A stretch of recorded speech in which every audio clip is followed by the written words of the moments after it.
Hi guys, it's me again, Irish, and welcome back to my channel. And for today's video ay pag-uusapan natin kung paano ako naging virtual assistant.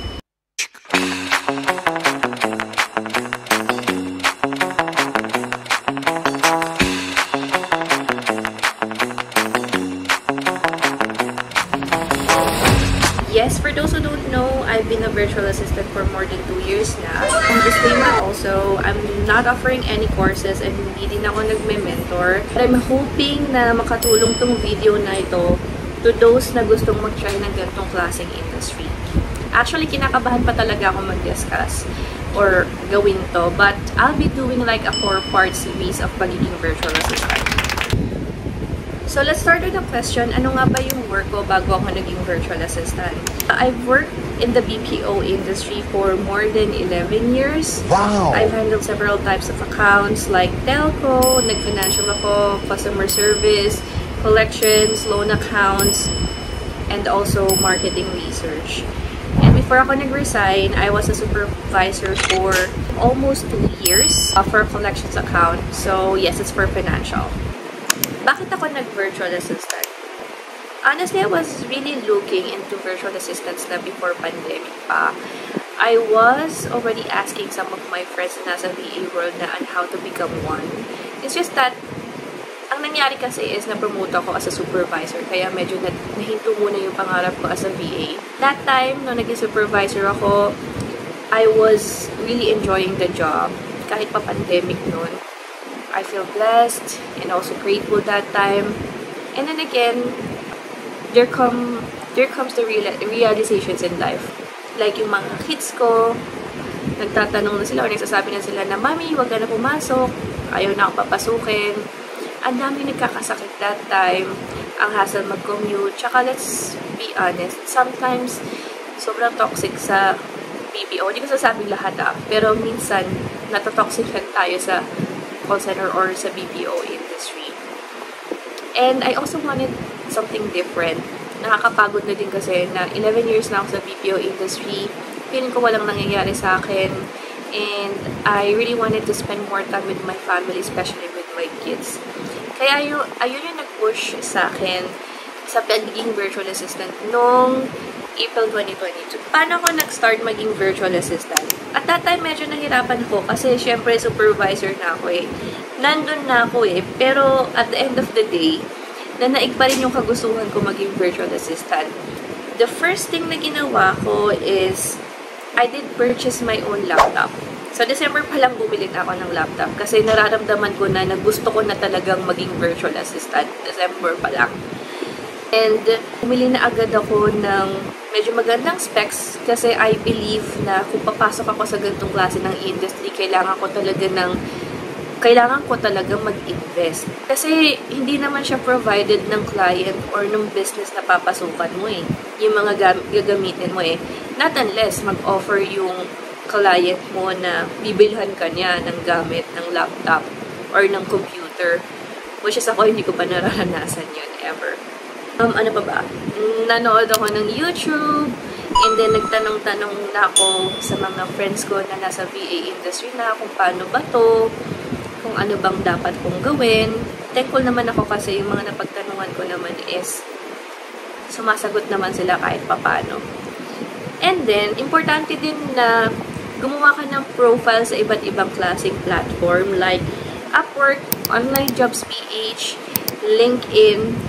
I-optimize mo yung mga profile mo, like yung Facebook, Instagram, social media mo like Facebook or LinkedIn, separate one, na nakalagay dun yung magiging virtual assistant mo, kung ano yung mga ino-offer mong services.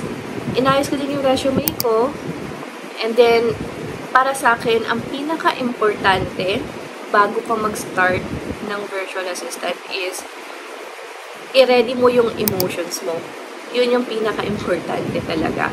Tanungin mo yung sarili mo kung ito ba talaga yung gusto mo, kaya mo ba, hindi ka ba tatamarin. Kasi to be honest, pag naging virtual assistant ka, wala namang walang supervisor or gigising sa'yo pag inaanto ka. Kailangan mo talaga meron kang discipline. kapag pumasok ka sa ganitong klase ng industry. Ano nga ba yung mga natutunan ko at mga dapat mong paghandaan bago ka maging virtual assistant? So, una sa lahat, kailangan meron kang savings. Okay, so, dapat meron kang sapat na ipon. Okay, for like, siguro 2 to 3 months. And ito yung bagay na hindi ko talaga ginawa. Kasi nag-resign ako nang walang backup eh. So, wala akong ipon at umasa lang ako dun sa huling sahod ko. And, wag na wag nyo yun gagawin, guys. Kasi ang hirap, lalo na for me, I'm a single mom and may mga pinapaaral ako. Kaya make sure na meron kayong sapat na ipon. Kasi to be honest, hindi naman ganun kadaling maghanap ng VA job eh. Isipin mo na lang yung mga bills, yung mga bayarin, yung mga panggastos na kailangan mo. Buti na lang ako, after a week, nagkaroon agad ako ng client, kaya tuloy-tuloy yung income ko. Next guys is research and study. Ito magiging virtual assistant, hindi ito yung klase ng work na may magtuturo sa'yo ng gagawin mo from time to time. So, kailangan mo talaga mag-aral on your own. There are a lot of free courses online. Nandiyan sa Google, nandiyan sa YouTube. Those two are my best friends nung nag-start pa lang ako sa VA industry. Until now, kapag may procedure ako na hindi alam is nag-check pa rin ako kay Google or YouTube. And kung hindi ka pa masaya, you could also try to get like paid courses.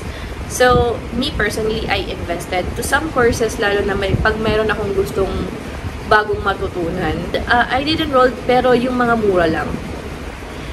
Ito din kasi guys eh. So, alam ko madami na tayong VA friends. But, keep this in mind guys, hindi lahat sila is makakatulong sa'yo.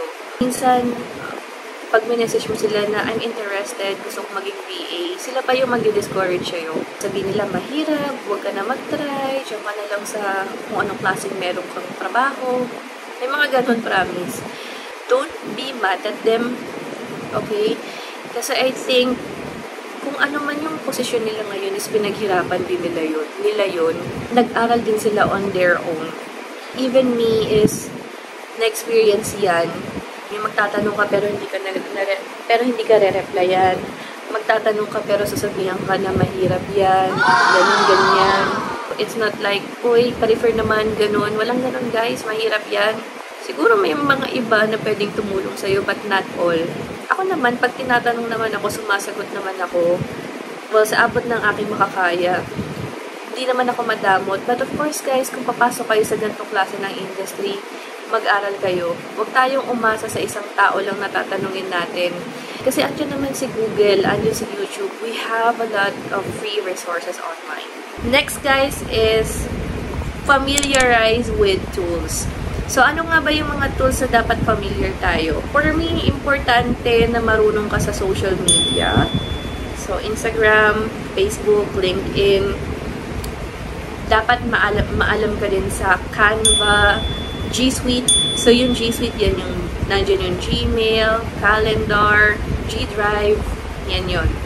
CRM, Zoom, ayan kasi yung mga most common na ginagamit eh.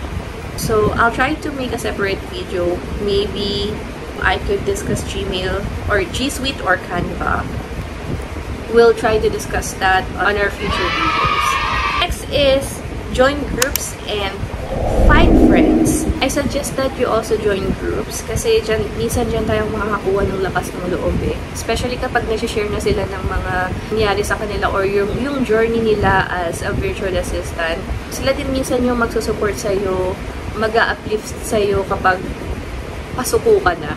Ako, I have friends na puro kami VA and we have our own GC and we named it Kuracha. Doon kami nag-share ng mga idea, nag-uusap-usap kami doon about yung mga problema namin sa buhay, sa work, sa mga client namin. And importante din kasi na may nakakausap tayo kasi minsan nakakapraning kapag mag-isa ka lang eh. I have a lot of online friends na makakachikahan minsan. Minsan yung malalayo pa yung masarap kausap, like yung mga taga Davao, taga Cebu. So, that's it for today, guys. So, that's my story on how I became a virtual assistant. And if you have any questions sa pagiging virtual assistant, I want you to comment that down below para ma-discuss natin siya sa mga susunod nating video. And of course, if you're new to my channel, just don't forget to hit the like and subscribe button. para updated kayo sa ating mga bagong videos.